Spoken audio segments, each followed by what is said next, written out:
السلام علیکم ورحمۃ اللہ وبرکاتہ۔ ہم آپ کی خدمت میں حاضر ہیں ایک نئے سبق کے ساتھ۔ ماشاءاللہ اس وقت ہم پہنچ چکے ہیں 28ویں پارے میں۔ قد سمی اللہ کی پہلی سورۃ المجادلہ ہم پڑھ رہے ہیں۔ 7 آیات کی ہم نے تلاوت کر لی ہے، تو چلے آیت نمبر 8 ملاحظہ فرمائیں۔ اعوذ باللہ من الشیطان الرجیم، بسم اللہ الرحمن الرحیم۔ ألم تر إلى الذين نهوا عن النجوى ثم يعودون لما نهوا عنه ويتناجون بالإثم والعدوان ومعصية الرسول وإذا جاءوك حجوك بما لم يحجك به الله ويقولون في أنفسهم لولا يعذبنا الله بما نقول حسبهم جهنم يصلونها فبئس المصير۔ یہ جو میں نے آپ کے سامنے آیت کی تلاوت کی ہے، آیت نمبر 8 ہے، سورۃ المجادلہ ہے، پارہ 28 ہے، 28۔ الم ترى، را کو پر پڑھنا ہے کیونکہ را کے اوپر زبر ہے، لیکن میم جو ہے یہ اظہار شفوی کا میم ہے، یعنی کہ یہ وہ میم ہے اس کے بعد نہ تو میم متحرک آ رہا ہے نہ تو با آ رہا ہے، تو اس لیے یہاں پہ کسی قسم کا کوئی غنہ نہیں ہوگا۔ اسے ہم پڑھیں گے الم ترى۔ اس کو بے جا لمبا کرنا غلط ثابت ہوگا۔ بے جا کیسے؟ الم ترى ایسے نہیں پڑھ سکتے کیونکہ یہاں پہ کسی قسم کا کوئی غنہ نہیں آ رہا۔ الی الذین نہوا، لام ہر صورت میں باریک پڑھا جاتا ہے، اگر کوئی اس کو پڑھے الی الذین تو وہ غلط پڑھے گا۔ الی الذین، ہاں اگر کوئی اس کو پڑھے الی الذین تو وہ بھی غلط پڑھے گا کیونکہ نون کے اوپر زبر ہے، اسے ہم کسی صورت میں بھی لمبا نہیں کر سکتے۔ زبر، زیر اور پیش کو کبھی بھی لمبا کرنا جائز نہیں ہے۔ نہوا عن النجوى، یہاں پہ یہ واو مدہ ہے، جب واو ساکن ہو اور اس سے پہلے حرف کے اوپر پیش ہو تو اسے واو مدہ کہتے ہیں۔ اگر یا ساکن ہو اور اس سے پہلے حرف نیچے زیر ہو تو اسے یا مدہ کہتے ہیں، اور اگر الف سے پہلے زبر ہو تو اسے الف مدہ کہتے ہیں۔ عن النجوى، یاد رکھیں جب بھی نون کے اوپر شاد آ جائے، جیسے کہ یہاں پہ نون کے اوپر شاد ہے، جیسا کہ یہاں پہ نون کے اوپر شاد ہے، یا میم کے اوپر شاد آ جائے، نون یا میم کے اوپر شاد آ جائے تو وہاں پہ غنہ کرنا ضروری ہے۔ غنہ کیسے کیا جاتا ہے؟ عن النجوى، ایسے غنہ کیا جاتا ہے۔ جیم میں ہم نے قلقلہ کیا ہے کیونکہ جیم حروف قلقلہ میں سے ہے۔ حروف قلقلہ 5 ہیں، قاف، طا، با، جیم، دال، یہ 5 حروف قلقلہ ہیں۔ جب ان کے اوپر جزم یا ساکن آ جائے تو وہاں پہ جھٹکے کی کیفیت پیدا ہوتی ہے۔ ثم يعودون، اچھا میں آپ سے پہلے بھی ذکر کری تھی کہ نون کے اوپر شاد آ جائے یا میم کے اوپر شاد آ جائے، دونوں صورتوں میں غنہ کرنا ضروری ہے، ٹھیک ہے۔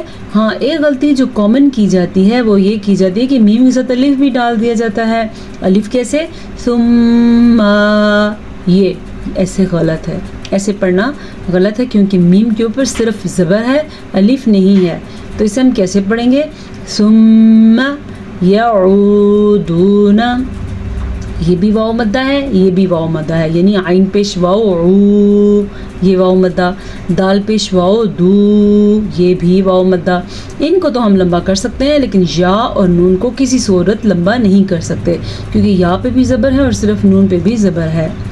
لما نہوا عنہ، اچھا جی، نون ساکن کے بعد ہا آ گیا ہے تو یہاں پہ کسی قسم کا کوئی غنہ نہیں بنے گا، یہاں پہ اظہار کا قاعدہ ہو رہا ہے، اسے ہم کیسے پڑھیں گے؟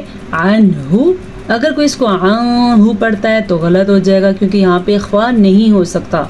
ہاں جو ہے حروف حلقی میں سے ہے، حروف اخفا میں سے نہیں ہے. وَيَتَنَاجَوْنَ بِالْإِسْمِ وَيَتَنَاجَوْنَ. اچھا جی، نون کے اوپر کھڑی زبر ہے تو اس کو ہم لمبا کریں گے، اور واو ساکن سے پہلے زبر ہے تو یہ واو مدہ نہیں ہے، یہ واو لین ہے، اسے ہم لمبا نہیں کر سکتے. لین کی جو 2 صورتیں ہیں اس پہ ہم نے ڈیٹیل پہ بورڈ پہ کام کیا ہوا ہے، اگر آپ چاہتے ہیں تو ہم دوبارہ بھی کریں گے، لیکن ہم ابھی وہ چیزیں کریں گے جو ہم نے بورڈ پہ دوبارہ سے نہیں کی. واو ساکن سے پہلے زبر آ جائے تو وہ واو لین کہلاتا ہے، یا ساکن سے پہلے زبر آ جائے تو وہ یا لین کہلاتا ہے. اس کو پڑھنے کا کیا طریقہ ہوتا ہے؟ وَيَتَنَاجَوْنَ. اب نون کھڑی زبر نا، اس کو تو میں نے لمبا کیا ہے، لیکن میں نے جونا کو لمبا نہیں کیا. بعض لوگ اس کو بھی خواہ مخواہ لمبا کر دیتے ہیں. وہ کیسے لمبا کرتے ہیں؟ وَيَتَنَاجَوْنَ. یہ غلط ہے. وَيَتَنَاجَوْنَ بِالْإِسْمِ وَالْعُدْوَانِ. بالاسم می کرنا جائز نہیں ہے، بالاسم اتنی سی مقدار. والعدوانی، دال کے اوپر قلقلہ ہو رہا ہے اور عین کے تلفظ کا خاص خیال رکھنا ہے، نون سے نی کو بھی لمبا نہیں کرنا. والعدوانی. ومعصیت الرسول وإذا جاءوک. اچھا جی، لام زیر لی، اس لام کو بھی ہم نے لمبا نہیں کیا زبر کی وجہ سے. کاف کو بھی لمبا نہیں کر سکتے، اوپر زبر ہے. البتہ واو مدہ کو لمبا کریں گے کیونکہ واو ساکن سے پہلے پیش ہے تو اسے لمبا کریں گے. الف کے اوپر جو آپ کو مد نظر آ رہی ہے، یہ والی مد ذرا لمبی والی مد ہے. جو دوسری مد ہوتی ہے، ایک مد ہے مد متصل واجب اور ایک مد ہے مد منفصل جائز.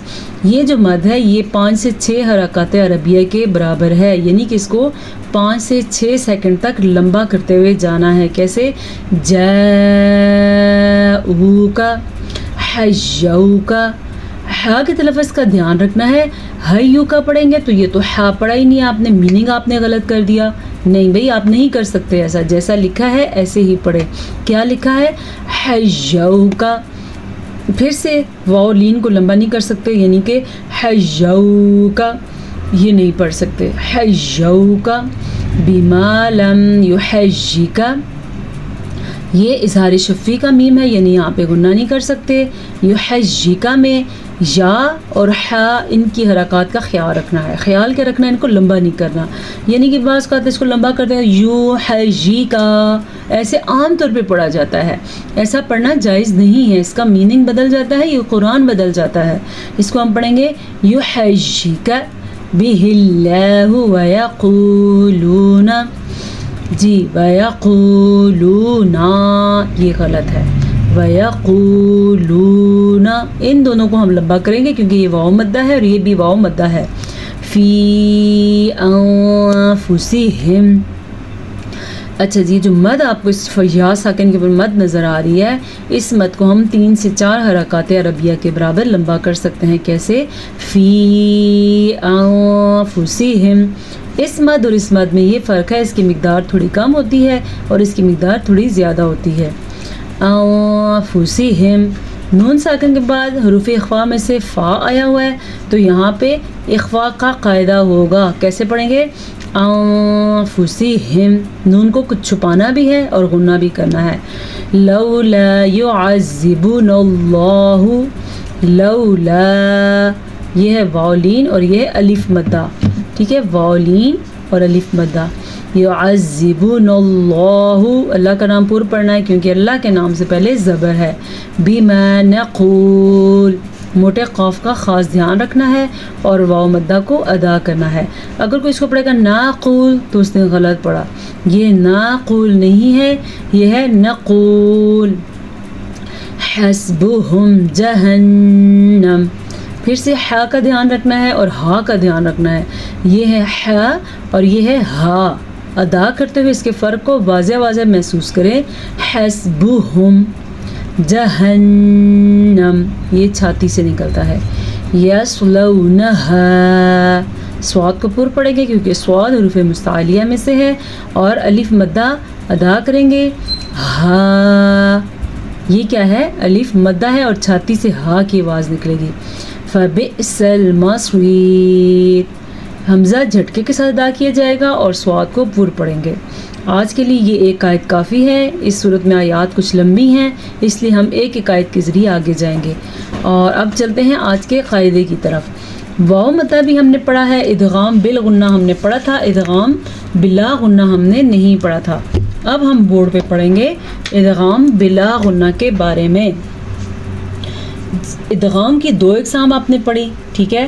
ایک قسم کا نام تھا ادغام بالغنہ جس میں غنہ کیا جاتا ہے، اور دوسری قسم کا نام ہے ادغام بلا غنہ۔ یہ ایسے لکھا جاتا ہے، اگر آپ نے غلط لکھا ہے تو صحیح کر لیں اپنی کاپی میں۔ بلا غنہ یعنی غنے کے بغیر، یہ ہوتا ہے نون ساکن اور نون تنوین کے بعد دو حروف پہ، اور وہ دو حروف ہیں لر۔ اس کے جو حروف ہیں وہ ہیں لر، لام اور را۔ اب قاعدہ کیا ہوتا ہے، قرآن مجید میں کبھی نون ساکن کے بعد یا نون تنوین کے بعد دو زبر دو زیر دو پیش کو نون تنوین کہتے ہیں، اس کے بعد لام یا را میں سے کوئی حرف آ جائے تو ادغام بلا غنہ ہوگا، ٹھیک ہے۔ لام یا را میں سے کوئی حرف آ جائے تو اسے کیا کہتے ہیں، ادغام بلا غنہ۔ چلیں ہم اس کی مثالیں دیکھتے ہیں اب قرآن مجید سے، اور ہم مثالوں کے ذریعے اس کو سمجھنے کی کوشش کرتے ہیں۔ مر ربک، سب سے پہلے را کی دیکھ لیں، نون ساکن کے بعد را آ گیا ہے، تو اسے ہم نے کیا پڑھا، مر ربک، ہم نے کسی قسم کا کوئی غنہ نہیں پڑھا، اس میں نون کی آواز بھی ختم ہو گئی۔ میم زبر را مر، را زبر با رب با پیشبو مر ربک، ٹھیک ہے۔ اور اس کے علاوہ کیا ہے، ساتھ ساتھ قرآن مجید میں دیکھتے ہیں، جو یاد آتا ہے وہ میں آپ کو بتاتی جاتی ہوں ساتھ ساتھ۔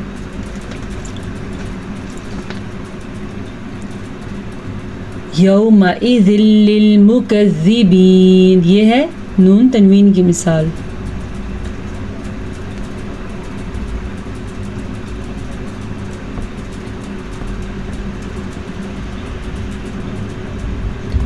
یومئذ للمکذبین،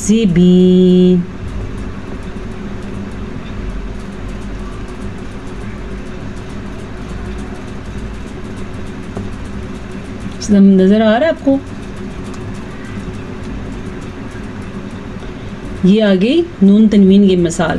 نون ساکن کے بعد را کی مثال ہمیں ملی ہے۔ اب ہم ڈھونڈتے ہیں ساتھ ساتھ کہ نون ساکن کے بعد را اور اب تنوین کے بعد را، اس کی مثال دیکھیں گے، اور اس کے ساتھ ساتھ ہم نے نون ساکن کے بعد لام کی مثال بھی دیکھنی ہے، ٹھیک ہے۔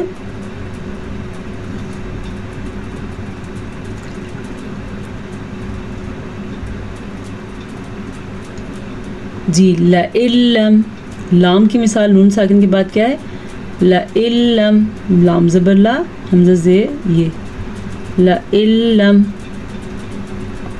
یہ ہے نون ساکن کے بعد۔ نون ساکن کے بعد لام آیا تو ہم نے پڑھا لَإِلَّمْ، تنوین کے بعد لام آیا تو ہم نے پڑھا یومئذ للمکذبین۔ عموماً ہم اس کو پڑھتے ہیں یومئذ، ہم نے زن کے بجائے کیا پڑھا، ذل للمتقین۔ مر ربک اور دوسرا لفظ ہے غفور الرحیم،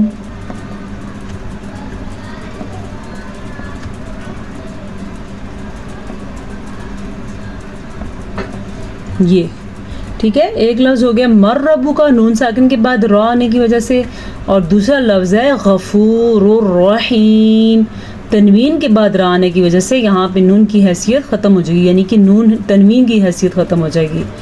اور نون ساکن کے بعد لام آیا تو لَإِلَّمْ، لام کی ساتھ لام ادا کریں گے، غنہ بھی نہیں کریں گے، اور نون کی حیثیت ختم ہو جائے گی۔